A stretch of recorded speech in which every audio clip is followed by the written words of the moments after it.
నమస్తే welcome to Gandivam the air of truth. Adani Ambani పొద్దున లేస్తే ఈ రెండు ఇంటి పేర్లు చెప్పుకొని తిరిగే మోస్ట్ ఫేమస్ నెపో కిడ్ ఎవరో తెలుసా? అప్పట్లో హిండెన్బర్గ్ అనే ఒక దిక్కు మొక్కు లేని షార్ట్ సెల్లింగ్ కంపెనీ రిపోర్ట్ పట్టుకొని అదానీ అంబానీలతో రాహుల్ చెంచాలు బిజినెస్ చేసుకోవచ్చు. మోడీ ప్రభుత్వం బలవంతం మీద ఎల్ఐసి 32,000 కోట్లు అదానీ గ్రూప్లో, నాటితో నేటి బంగారం ధరను పోల్చుతూ లెక్క వేస్తే 18,000 కోట్లు.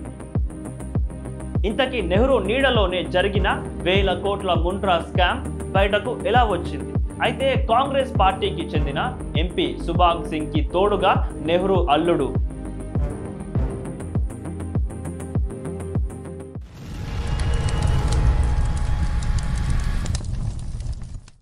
అదానీ అంబానీ పొద్దున లేస్తే ఈ రెండు ఇంటి పేర్లు చెప్పుకొని తిరిగే మోస్ట్ ఫేమస్ నెపో కిడ్ ఎవరో తెలుసా? ఎస్, మన రాహుల్ గాంధీ. పేరు చివరన ఉన్న గాంధీ అన్న టైటిల్ తప్ప ఇప్పటి వరకు ఆయన సాధించిందేంటో ఎవరికీ తెలియదు. ఒక ధీరుభాయ్ అంబానీ, ఒక గౌతమ్ అదానీ స్వయం కృషితో వ్యాపార సామ్రాజ్యాలను స్థాపించిన వారు. కానీ స్వశక్తితో మహాశక్తిగా ఎదిగిన మోదీని ఎదిరించలేని రాహుల్ బాబా వీలైనప్పుడల్లా అంబానీ అదానీల్ని తిట్టిపోస్తుంటాడు. పోనీ నిజంగా రాగా తీసే రాగాల్లో నిజముందా అంటే అబ్బే అలాంటిదేముండదు. మనకు ఇప్పటికే చాలాసార్లు ఆ సంగతి తెలిసిపోయింది. తాజాగా మరోసారి ఎవర్ గ్రీన్ యూత్ లీడర్ గారి కట్టుబానిసలు మళ్ళీ ఫేక్ న్యూస్ హడావిడి మొదలు పెట్టారు. అప్పట్లో హిండెన్బర్గ్ అనే ఒక దిక్కు మొక్కు లేని షార్ట్ సెల్లింగ్ కంపెనీ రిపోర్ట్ పట్టుకొని నానా అల్లరి చేశారు, గుర్తుందా? అదానీ దారుణమైన ఆర్థిక నేరాలు చేశాడంటూ హిండెన్బర్గ్ విధవలు పిచ్చి పిచ్చిగా వాగారు. వాళ్ళ తోకలు పట్టుకొని మనోళ్ళు గోదావరి ఇద్దామని బయలుదేరారు. చివరికి ఏమైంది? హిండెన్బర్గ్ మురికి కాలువల్లో కొట్టుకుపోయింది. అదానీ మాత్రం చెక్కు చెదరకుండా ఆర్థిక ప్రపంచాన్ని శాసిస్తున్నాడు. అది ఎలా సాధ్యమైందంటే కాంగ్రెస్ కమ్యూనిస్టులు సూడో మేధావులు రెడీమేడ్గా ఒక ఆన్సర్ చెబుతారు. అదే మోదానీ అనే ముదనష్టపు జవాబు. మోదీ సహకారంతో అదానీ దేశాన్ని దోచేస్తున్నాడట. ఇలా చెబుతూనే సిగ్గు ఎగ్గు లేకుండా రాహుల్ నేతృత్వంలో పనిచేసే ముఖ్యమంత్రులు, ఇండి కూటమిలోని సీఎంలు అదానీతో వ్యాపారాలు చేస్తుంటారు. మమతా బెనర్జీ మొదలు పినియార్ విజయన్ దాకా అందరికీ అదానీ గ్రూప్తో ఆర్థిక వ్యవహారాలు ఉన్నాయి. ఇంకా విచిత్రంగా కాంగ్రెస్ అధికారంలో ఉండే తెలంగాణ లాంటి స్టేట్స్లో కూడా అదానీతో ఒప్పందాలు జరిగిపోతూనే ఉంటాయి. అదానీ అంబానీలతో రాహుల్ చెంచాలు బిజినెస్ చేసుకోవచ్చు. కానీ మోదీ నేతృత్వంలోని కేంద్ర ప్రభుత్వం, బీజేపీ పాలిత రాష్ట్రాల గవర్నమెంట్లు మాత్రం లావాదేవీలు జరపవద్దు. అట్లుంటది మన కాంగ్రెస్ కమ్యూనిస్ట్ ప్రాంతీయ పార్టీల టిల్లుగాలతోటి. అయితే ఇప్పుడు మరోసారి అదానీ మీద పడి ఏడ్చే పెడుబొబ్బల కార్యక్రమం మొదలైంది. అందుకే రాగా నుంచి నెహ్రూ దాకా మొత్తం తాత ముత్తాతల చరిత్ర అంతా తవ్వి తీయాల్సిన అవసరం వచ్చి పడింది. ఫస్ట్ సింపుల్గా latest hit and run case గురించి చెప్పుకుందాం. అంటే తాజా బురద జల్లుడు వ్యవహారం అన్నమాట. తర్వాత తీరిగ్గా నెహ్రూ కాలపు 18,000 కోట్ల అతి భారీ స్కామ్ గురించి నెమరేసుకుందాం. మోడీ ప్రభుత్వం బలవంతం మీద ఎల్ఐసి 32,000 కోట్లు అదానీ గ్రూప్లో పెట్టుబడులు పెడదామని మే 2025లో అనుకుందట. దానికి ఆధారంగా మే నెలలో 5,000 కోట్లు ఖరీదు చేసే డిబెంచర్లు అదానీ గ్రూప్ నుండి కొనుగోలు చేసిందట. ఇదంతా ఎవరు చెప్పారు? విశ్వసనీయత గురించి చర్చ వచ్చినప్పుడు పొరపాటున కూడా ప్రస్తావించకూడని పేరు వాషింగ్టన్ పోస్ట్. అదిగో ఆ దిక్కుమాలిన పత్రికలో రవి నాయర్ అనే మేధావి ఒక వ్యాసం రాసి పడేశాడు. దాని సారాంశం 1,000 కోట్లు ఎల్ఐసి అదానీకి అప్పనంగా ఇచ్చేస్తోందని. ఇంతకీ 32,000 కోట్లు మే నెలల్లో ఎల్ఐసి నిజంగా అదానీ గ్రూప్లో పెట్టుబడి పెట్టిందో లేదో జర్నలిస్టుగా చలామణి అయ్యే సదరు వాషింగ్టన్ పోస్ట్ పెయిడ్ ఆర్టిస్ట్ స్పష్టంగా రాయలేదు. ఒకవేళ ఎల్ఐసి అంత బల్క్లో అదానీ గ్రూప్ షేర్లు కొంటే అది సీక్రెట్గా ఉంచటం సాధ్యమా? స్టాక్ ఎక్స్చేంజ్కి ఎల్ఐసి ఖచ్చితంగా సమాచారం ఇవ్వాల్సి ఉంటుంది. షేర్ బ్రోకర్లకి పబ్లిక్ అందరికీ కూడా తెలిసిపోతుంది. కానీ 32,000 కోట్లు అదానీ గ్రూప్కి ఎల్ఐసి ఇచ్చినట్లుగా కాంగ్రెస్ అండ్ కమ్యూనిస్ట్ ముఠాకి తప్ప ఎవరికీ తెలియలేదు. అదెలా సాధ్యం? అది అబద్ధం కాబట్టి. మోదీ అదానీపై ఏడ్చి చచ్చే వారికి స్పెషల్గా ఆ సీక్రెట్ తెలిసింది, మరెవ్వరికి తెలియలేదు. సేమ్ టు సేమ్ ఇలాంటి మురుగుడు వ్యవహారమే అప్పట్లో హిండెన్బర్గ్ రిపోర్ట్ తరువాత కూడా కొనసాగింది. అదానీపై బురద జల్లుతో మోదీ ఇమేజ్ డ్యామేజ్ చేయాలని ఈ బొంకు వ్యవహారాలు అసలు ఉద్దేశం. హిండెన్బర్గ్ కూడా ఎల్ఐసి మీద పిచ్చి పిచ్చి ఆరోపణలు చేసింది. దాన్ని పట్టుకొనే ఇక్కడి మామూళ్ళ బ్యాచీలు నానా రచ్చ చేశాయి. ఇప్పుడు వాషింగ్టన్ పోస్ట్ అనే ఒక డైపర్ కంటే హీనమైన న్యూస్ పేపర్ ఆర్టికల్ పట్టుకొని రెచ్చిపోతున్నారు. మనోళ్ళకి ఏ ఆధారాలు అక్కర్లేదు. కేవలం విదేశీ పత్రికో లేదో ఒక సంస్థ కారుకూతలు కూస్తే చాలు పెడబొబ్బలు మొదలు పెడుతుంటారు. కానీ ఒకసారి చరిత్రలోకి తొంగి చూస్తే ఇంకా సంవత్సరం వయస్సు కూడా నిండని ఎల్ఐసిని 1950లలో చిదిమేసిన ప్రయత్నం చేసింది ఎవరో తెలుసా? సాక్షాత్తు రాహుల్ గాంధీ వారి ముత్తాత గారైన నెహ్రూ క్యాబినెట్లోని ఒకనొక అవినీతి తిమంగలం. 245 ప్రైవేట్ ఇన్సూరెన్స్ అండ్ పిఎఫ్ సంస్థలన్నింటినీ జాతీయం చేసింది అప్పటి నెహ్రూ సర్కార్. సెప్టెంబర్ 1, 1956వ తేదీన ఎల్ఐసి అనే సంస్థ ఏర్పాటైంది. ఆ రోజు నుండి ఎల్ఐసి పూర్తిగా ప్రభుత్వ సంస్థగా మారిపోయింది.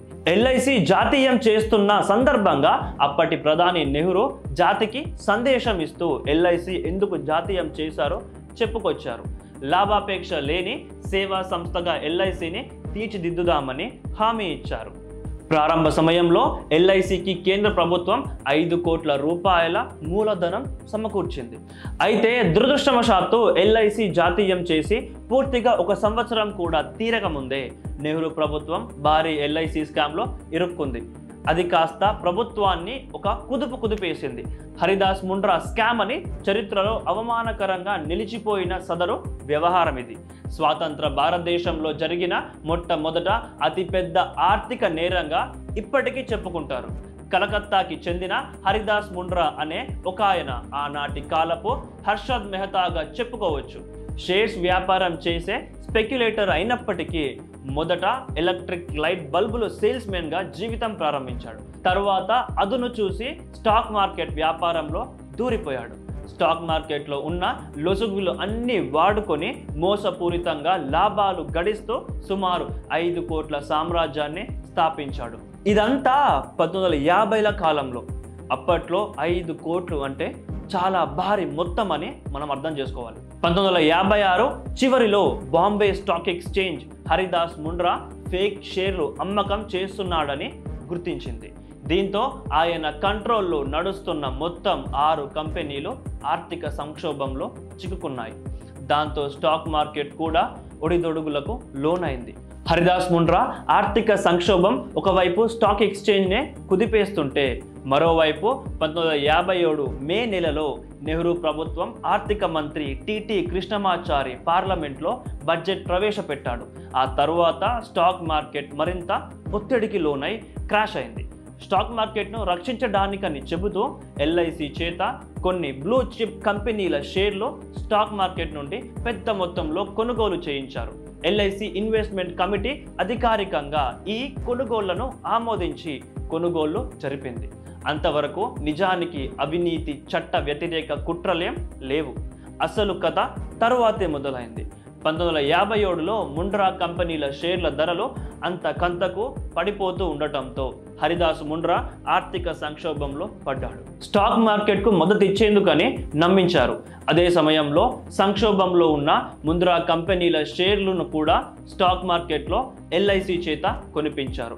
ఆ షేర్లకు ఉన్న మార్కెట్ రేటు కంటే ఎక్కువ చెల్లించి మరీ ఎల్ఐసి 1,26,00,000 విలువ గల షేర్లు ఖరీదు చేసింది. పోనీ ఆ 1,26,00,000 విలువ చేసే ముంద్రా కంపెనీల షేర్ల స్టాక్ మార్కెట్ ద్వారా ఓపెన్గా ఎల్ఐసి కొనుగోలు చేసిందా అంటే అది లేదు. ఇక్కడ మనకు నెహ్రూ సర్కార్ అవినీతి నీడలు స్పష్టంగా కనిపిస్తాయి. అసలు షేర్స్ కొనే విషయంలో కీలక తుది నిర్ణయాలు తీసుకోవాల్సింది ఎల్ఐసి ఇన్వెస్ట్మెంట్ కమిటీ. ఆ కమిటీకి చెప్పకుండా దానిని బైపాస్ చేసి ఫైనాన్స్ మినిస్టర్ కృష్ణమాచారి ఒత్తిడితో ముండ్రా షేర్లు కొనుగోలు జరిపించారు. అంటే ప్రజాధనం మునిగిపోయే నావ లాంటి ముండ్రా కంపెనీల షేర్లలో పెట్టించారన్నమాట. ఎవరు? స్వయంగా నెహ్రూ కాకపోయినప్పటికీ ఆయన క్యాబినెట్లోని ఆర్థిక మంత్రి కృష్ణమాచారి. జూన్ 1957 నాటికి ముండ్రా డెడ్ లయబిలిటీలు 5,25,00,000, ఆస్తులు కేవలం 1,55,00,000 మాత్రమే. జూన్ 21, 25 తేదీల నడుమ హరిదాస్ ముండ్రా అప్పటి ఆర్థిక మంత్రి కృష్ణమాచారిని కలిశాడు. ఎల్ఐసి ద్వారా తమ కంపెనీల షేర్లు కొనాలని, రుణాలు ఇవ్వాలని కోరాడు. ఆయన కృష్ణమాచారి అలియాస్ టీటీకే టీంతో మీటింగ్లు కొనసాగించాడు. వాటి తరువాత ఎల్ఐసి ఇతర ప్రభుత్వ సంస్థలు మొత్తం 1,55,00,000 పెట్టుబడులు పెట్టాయి. ఎక్కడ? ముండ్రా లాంటి మునిగిపోయే కంపెనీలు. డబ్బంతా ఎవరిది? భారతదేశ పౌరులది. మొత్తానికి చూస్తుండగానే ముండ్రా కంపెనీల షేర్ల ధరలు ఇంకా బాగా పడిపోయాయి. ఎల్ఐసి అతి భారీ నష్టం మూటగట్టుకుంది. ఎంత అంటే నేటి లెక్కల్లో చెప్పుకుంటే ఎల్ఐసికి కేంద్రం ఇచ్చిన క్యాపిటల్ 5 కోట్లు కాగా దానిలో 4వ వంతు అంటే 25%కి పైగా తుడిచిపెట్టుకుపోయింది. అంటే 1,25,00,000 నష్టం వాటిల్లిందన్నమాట.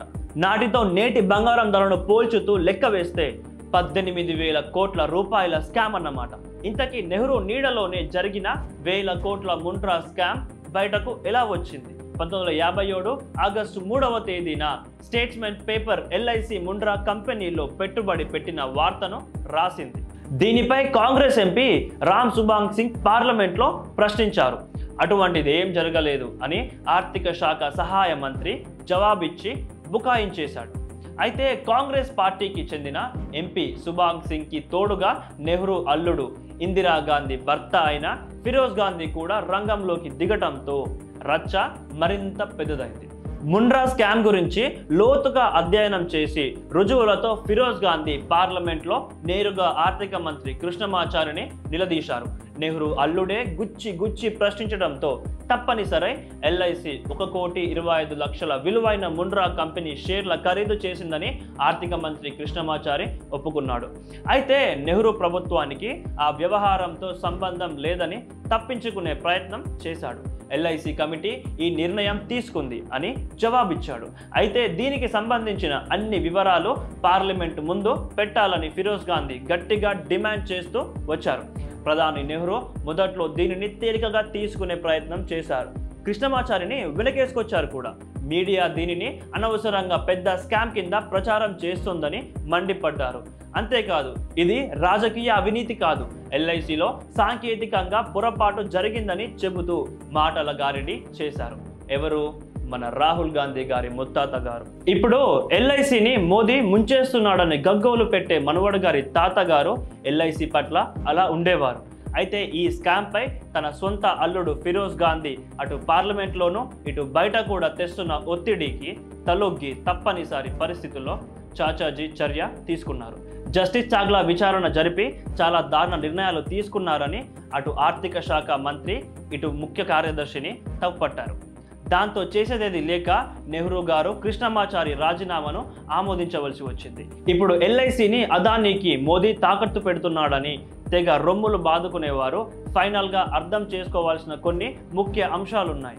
మోదీ పైన అదానీ పైన చేస్తున్న ఆరోపణలన్నీ నిరాధారం. విదేశీ కుక్కలేవో మొరిగితే ఆ అరుపులు విని గావుకేకలు పెట్టడం మాత్రమే. కానీ నెహ్రూ కాలంలో జరిగిన ముండ్రా స్కామ్ కారణంగా అప్పట్లో నెహ్రూ ప్రభుత్వం పరువు పోయింది. అంతకు మించి మామ నెహ్రూకి అల్లుడు ఫిరోజ్ గాంధీ మధ్య సంబంధాలు దెబ్బతిన్నాయి. సోషలిజం పేరుతో ఎడాపెడా జాతీయం చేస్తే జరిగే అనర్థాలు ఏమిటో అవి ఎలా ఉంటాయో 1 సంవత్సరంలోనే బయటపడ్డాయి. ఎల్ఐసి చావు తప్పి కనులొట్టబోయి సంక్షోభం నుంచి గట్టెక్కింది. 1,000 కోట్ల ప్రజాధనం మాత్రం తిరిగి రాకుండా మురికి కాలువల్లో కొట్టుకుపోయింది. Last but not least, scam బయటపడిన వెంటనే ఒప్పుకొని విచారణకు ఆదేశించకుండా చివరి వరకు కృష్ణమాచారిని వెనకేసుకు వచ్చారు నెహ్రూ. ఆ విధంగా అవినీతిపై పోరాట విషయంలో చెరుపుకోలేని మచ్చ అంటించుకున్నారు స్వతంత్ర భారత తొలి ప్రధాని. ఇదంతా రాహుల్ గాంధీకి తెలుసంటారా? యువనేత కాబట్టి ఆయనకు తెలుసుకునేంత తీరిక ఉండదేమో. ఒకవేళ తెలిసినా ఏమీ జరగనట్టు నటించేస్తూ మరో కొత్త అంశం మీద హడావిడి చేస్తూ ముందుకు సాగిపోతాడు. బురద జల్లడం, బట్ట కాల్చి మీద వేయటం ఇలాంటివి హస్తం పార్టీకి వేరే ప్రత్యేకంగా నేర్పాలా? వాళ్ళ బ్రీడ్ వేరు, వాళ్ళ బ్లడ్ వేరు. మోదీ అదానీది స్కామ్ అయితే మరి అప్పట్లో నెహ్రూ చేసింది ఏంటి? దీనిపై మీ కామెంట్ని నేను తెలుసుకోవాలనుకుంటున్నాను. ఈ వీడియో మీకు నచ్చినట్టయితే లైక్ చేయండి, షేర్ చేయండి అండ్ ఆల్సో సబ్స్క్రైబ్ చేయండి. జై హింద్, జై భారత్.